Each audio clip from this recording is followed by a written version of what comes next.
Hey, thank you so much for joining us here on Mississippi Live. Weather, I'm Chief Meteorologist Matt Lawpon. You got text message just a couple minutes ago from the mayor of Oxford asking folks to do what might seem counterintuitive to some, which is to stop dripping the water because we need to kind of improve the water pressure. With me is Mayor Robin Tannehill with the city of Oxford. Thank you so much for joining us again this morning on Mississippi Live. I know that you guys have you've had a rough go of it the last few days here. What can you tell us? And of course, I want to make sure you have the opportunity to get out on our platform and hear what you need to know. I guess we're at that point with above freezing. We've got some issues. That's right, Matt. Last night around 10 o'clock, we started experiencing some water pressure and water capacity issues. And we have crews working on that all across town, addressing it from many different aspects. But people across our community have asked me, what can we do? Well, I've got something you can do that I need you to do. You can help us greatly by turning your faucets off as soon as the temperatures are above freezing, which they should be in the next hour. If everyone turns their faucet off, then we should be able to see our capacity increase quickly. So we're asking for the public's help in that. We've got crews that are out plowing roads, that are repairing water lines, that are repairing electric lines. Everything that we can do is in motion. We are all hands on deck today, and I've got a great team of people that have done it now for the past 3-4 days, and they are showing up to do it again. And we're not going to stop until everyone's power is restored. But I need your help on water. I need you to turn your faucets off now. We've all left them on dripping, and that was the advice as long as we were below freezing. But we're going to get over that in the next hour. And so I'm just asking the public to please help us by turning those faucets off.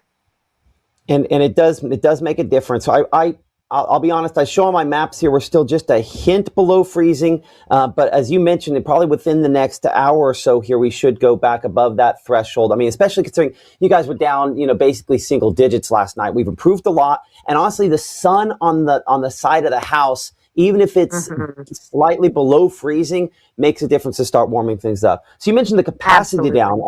What was it like? Were we at the point where, it was just a drip? Like, how bad did it get? No, our water tanks are very low right now. We are not in danger of having to turn people's water off, although we're having some areas of town that are experiencing really low pressure and no capacity in a few instances. That's not widespread, but it's just a pressure issue, and we need faucets to go off so that this huge use that we've been experiencing with everyone at home and everyone running their faucets, just so that we can start to balance this thing back out. We've got to increase our capacity.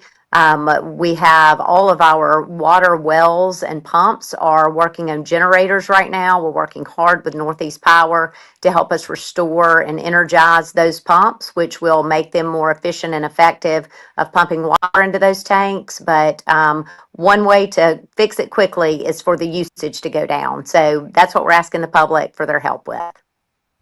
And it would make a big difference. And you don't think that, like one faucet, but you start doing that times all the residents that are, just trying to prevent some kind of, catastrophic, damage to their house. And it really does add up. Some of the pictures coming out of Oxford there, are just, and around your area are just, it's incredible. Oxford just known for the beautiful trees and hills and everything. I love, picking at old Mississippi State fans, even they have to say, Oxford's a pretty good looking city. What is the general consensus, as the recovery efforts, do you have power yet at your house? I do. I am on Northeast Power, not City of Oxford utilities, in my neighborhood, and so my power has been restored, and I feel guilty about it, honestly, Matt. I got power back. I guess it was Sunday evening, and I feel guilty that I have it. Northeast Power, not City of Oxford. I had nothing to do with its restoration. We happened to be on a circuit that didn't have as bad of damage, and they were able to get it up. Get it up within about 12 to 15 hours of when it went out. So we are very blessed. We have this morning, we've got 10 of 16 circuits that are down. And we do hope that by the end of day today that we will be down to about 5 or 6 circuits down. So we're hoping to make a ton of progress today. We've done a lot in the right-of-way trimming and debris removal stages that had to happen before we can repair those lines.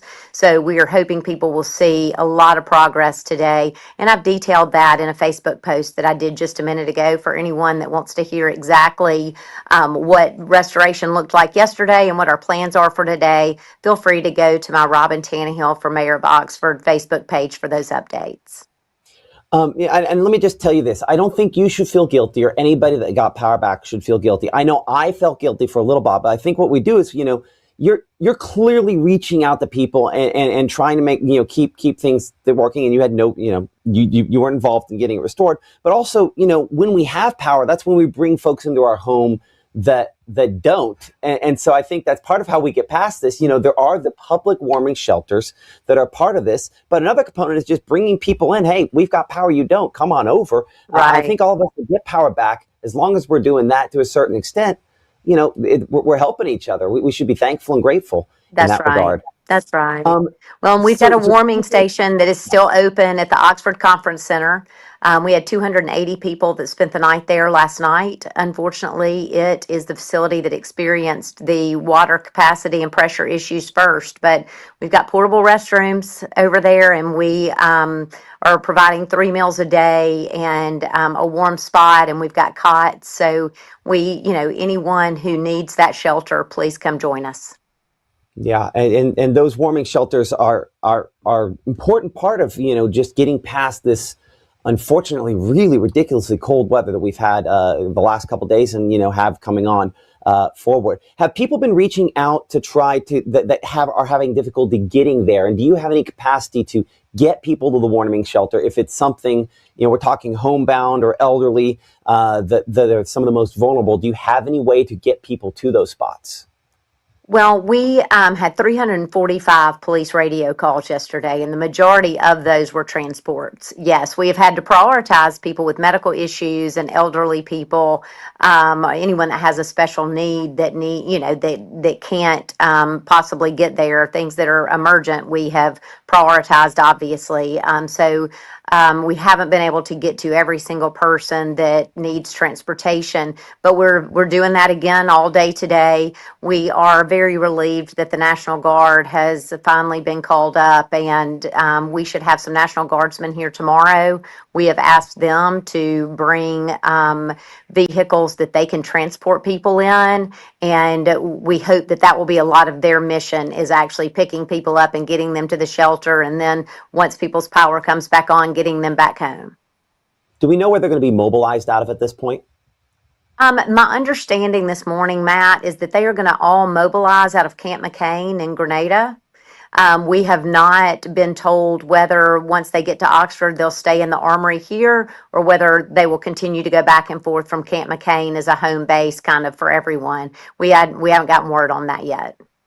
Okay, you're watching Mississippi Live Weather. I'm Chief Meteorologist Matt Lopon. We're talking with Robin Tannehill, the mayor of Oxford. She's asking that folks stop dripping their water as temperatures go above freezing in the next couple of hours, because it's caused some reduced capacity within the city. Also discussing, again, some of the ongoing lingering effects are going to be around for a while.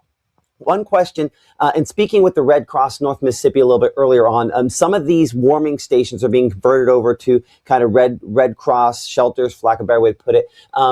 Do you have any of those kind of plans? Or I know that doesn't necessarily come from you, but do you know of any of those kind of plans for the Oxford and Lafayette County area?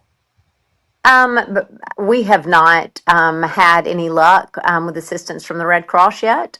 We are manning our warming station with City of Oxford employees at this point. And the city is contracted with a company to come in and do cots and meals and that kind of thing. We needed immediate assistance. We couldn't wait several days to set that up. And so we just pulled the trigger. And we, like I said, have employees that are there, and probably will be trying to solicit some volunteers and utilizing some of the National Guard members to man that warming station once we've exhausted all of our employees. But they have employees that are in departments that haven't had to show up for storm recovery or emergency management, want to be helpful and they want to do something, and they have been so generous to show up and work 24 hours a day. We've got shifts around the clock of city employees managing this warming station. So how can people reach out to help if they want to help? Because I mean, I know that you have a very young community in a lot of ways that has hearts for their fellow Mississippians. If they want to reach out and help, how can they do that? Well, I've encouraged people, Matt, that have reached out so far to just get together, go to a neighborhood and start at the front. Debris removal is so critical for us, and that has to be done before we can plow those roads in neighborhoods and in different areas. So it doesn't have to be an organized effort through the city. If you've got a chainsaw, if you've got the energy and the strength to go and move things out of the road and pile them up on the side of the road and keep going, we welcome your help in any street that you would like to help us on. Boy, I'm telling you right now, maybe we should get like some of the fraternities there in town inspired to help out the community, because I think this is an incredible opportunity. Young men, probably fairly bored, but an opportunity to pour back into the community. I don't know. Some of you probably know better than I do. A group to throw that into. We have been reached out to, in fact, by a fraternity wanting to help, and I would guess that was several hours ago that you could probably find them somewhere in Oxford right now clearing streets. So people are stepping up to help their neighbors and to lead in any way they can. So anyway, we are. Mayor got a phone call. Hold on a second. That's what happens when someone gets a phone call while we're on this. The way in which we do this, we send them a link. So she got a phone call. So we'll give her just a second here. But it's good to hear that people are stepping up there in the Oxford area and trying to make this better. Again, to recap here for a second, please stop dripping your water. The request from Mayor Robin Tannehill from the city of Oxford: as temperatures go above freezing, you're less likely to have frozen pipes, and certainly on the outside walls where we have the sun hitting it, that makes a difference as well. But with issues with water pressure at some locations, including at the shelter that they do have set up there, manned by city workers in the city of Oxford there, Mayor Robin Tannehill asking folks to try to conserve water for a little bit, to try to bolster water pressure, because we do have a lot of these cold nights ahead. There's a few hours here where temperatures should be above freezing, and in complete honesty, from where we're at right now, we are not quite at that point, with temperatures in Oxford, many other locations still hovering a couple degrees below the freezing point, but we're at the 32 in Tupelo.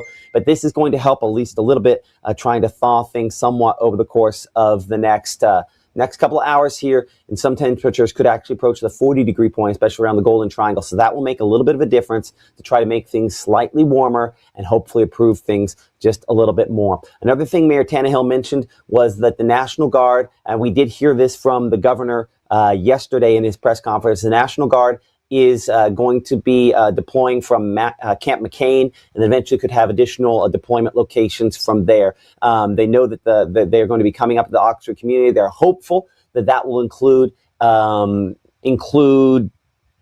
transport potential to and from homes for people. And she also mentioned that they've had hundreds of radio calls into their law enforcement officers to help transport people that are stuck in their homes to where they need to go. And I want to emphasize something I think has come up multiple times over the course of the last couple of days, which is, if you feel like your life is in danger, it is highly important that you go and call 911 and ask for assistance, because that is what 911 is for. It's not just somebody's breaking in. It's not just a house fire. And unfortunately, we did have a fatality in Alcorn County from a house fire overnight. We do not know for sure if that fatality was directly weather related. The sheriff up there in Alcorn County indicating that it might have been Ben Caldwell there. We'll have more information as that becomes available. But unfortunately, a terrible tragedy there.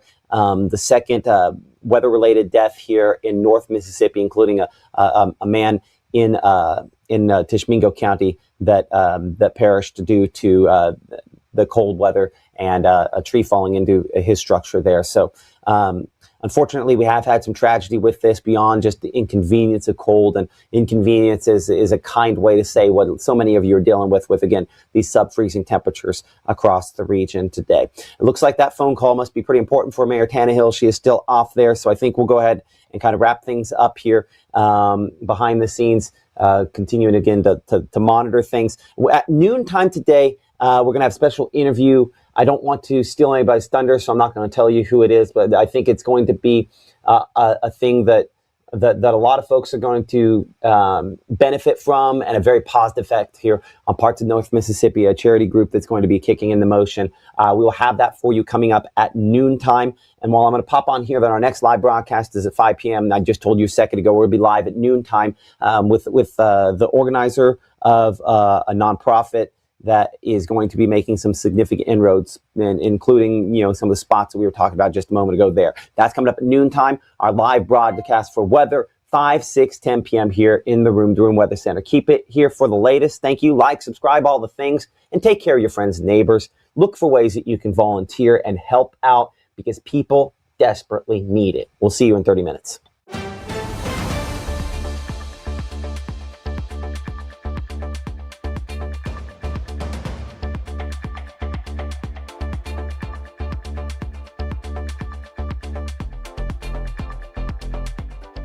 Game day brings its ups and downs, celebration and disappointment, anxiety and relief, friends and enemies.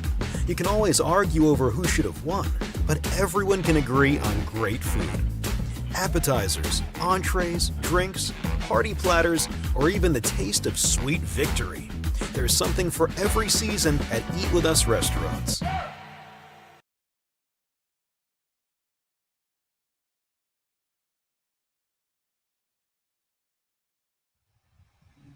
Hey, one more additional thing. I saw that I think William mentioned this in the comments a moment ago there.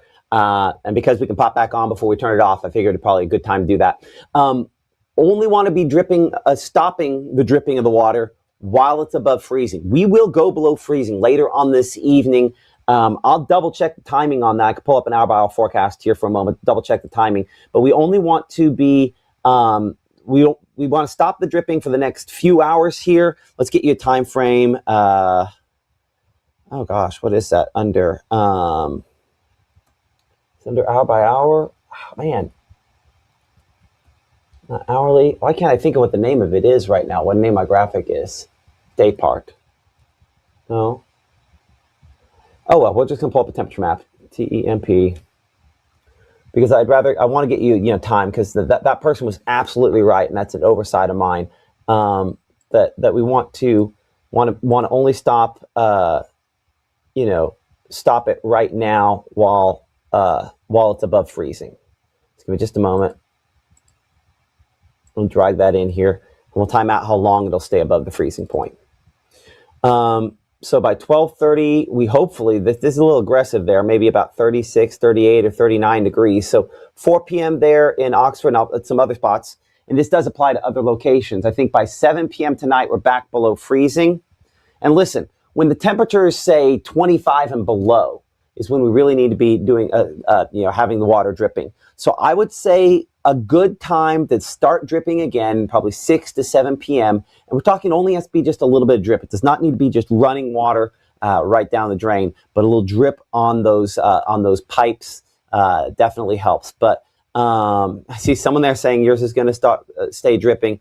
Listen, you have to make your own choices on this, but I think for a collective good, stopping the dripping between really about now, maybe noontime, and say 6 to 7 p.m. tonight. Most of us should be in good shape there. Certainly the coldest temperatures after that. And I'll just go forward because, again, we have another, another very chilly night on the way with teens and low 20s out there. Not as cold as tonight. Last night was, but milder for tomorrow, early morning. And then we do warm up probably into the 40s for tomorrow afternoon for a lot of spots. So we continue to help that thaw before you have another night in the low 20s and teens. And we do have more temperatures ahead that go down into the low teens, maybe even single digits in extended forecast. Of course, more of that with our forecast coming up later. But the headline Mayor Robin Tannehill out of Oxford asking folks to stop dripping their faucets to improve water pressure. And I guarantee that's not the only community that needs to do that. Between now and say about 6 p.m. to 7 p.m., that would be the recommendation. Okay, we'll see you guys come up here in about, I guess, 25 minutes now or so with an announcement from a local nonprofit about something that they're going to be doing to hopefully help out the community. Will definitely help out the community. So we'll see you here in about 30 minutes.